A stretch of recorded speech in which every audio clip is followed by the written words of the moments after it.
My son, pay attention to my wisdom.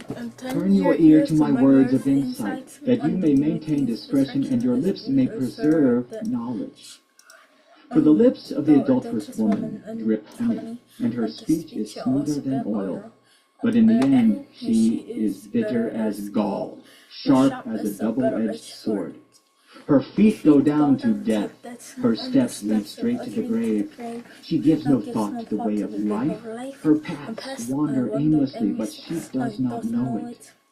Now then, my sons, listen to me. Do not turn aside from what I say.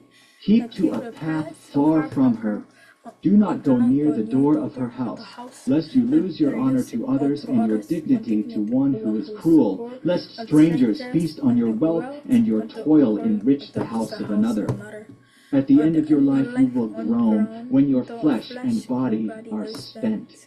You will say, "How I hated discipline, how my heart spurned correction. I would not obey my teachers or turn my ear to my instructors, and I was soon in serious trouble in the assembly of God's people." Drink water from your own cistern, running water from your own well. Should your springs overflow in the streets, your streams of water in the public squares? Let them be yours alone, never to be shared with strangers. May your fountain be blessed, and may you rejoice in the wife of your youth. A loving doe, a graceful deer, may her breasts satisfy you always. May you ever be intoxicated with her love. Why, my son, be intoxicated with another man's wife? Why embrace the bosom of a wayward woman? For your ways are in full view of the Lord, and he examines all your paths. The evil deeds of the wicked ensnare them. The cords of their sins hold them fast. For lack of discipline they will die, led astray by their own great folly. Chapter 6. My son, if you have put up security for your neighbor, if you have shaken hands and pledged for a stranger, you have been trapped by what you said, ensnared by the words of your mouth. So do this, my son, to free yourself. Since you have fallen into your neighbor's hands, go to the point of exhaustion and give your neighbor no rest. Allow no sleep to your eyes, no slumber to your eyelids. Free yourself like a gazelle from the hand of the hunter, like a bird from the snare of the fowler. Go to the ant, you sluggard, consider its ways and be wise. It has no commander, no overseer or ruler, yet it stores its provisions in summer and gathers its food at harvest. How long will you lie there, you sluggard? When will you get up from your sleep? A little sleep, a little slumber, a little folding of the hands to rest, and poverty will come on you like a thief, and scarcity like an armed man. A troublemaker and a villain, who goes about with a corrupt mouth, who winks maliciously with his he always. Therefore disaster will overtake him in an instant. He will suddenly be destroyed without remedy.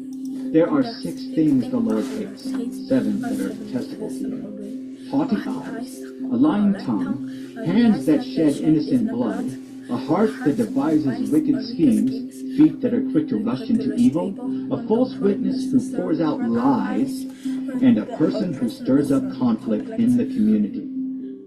My son, keep your father's command and do not forsake your mother's teaching. Bind them always on your heart. Fasten them around your neck.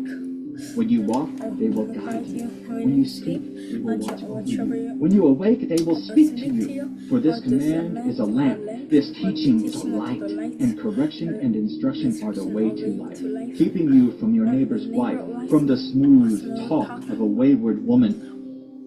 Do not lust in your heart after her beauty, or let her captivate you with her eyes. For a prostitute can be had for a loaf of bread, but another man's wife preys on your very life. Can a man scoop fire into his lap without his clothes being burned? Can a man walk on hot coals without his feet being scorched? So is he who sleeps with another man's wife. No one who touches her will go unpunished. People do not despise a thief if he steals to satisfy his hunger when he is starving. Yet if he is caught, he must pay 7-fold, though it costs him all the wealth of his house. But a man who commits adultery has no sense. Whoever does so destroys himself. Blows and disgrace are his lot, and his shame will never be wiped away. For jealousy arouses a husband's fury, and he will show no mercy when he takes revenge. He will not accept any compensation. He will refuse a bribe, however great it is.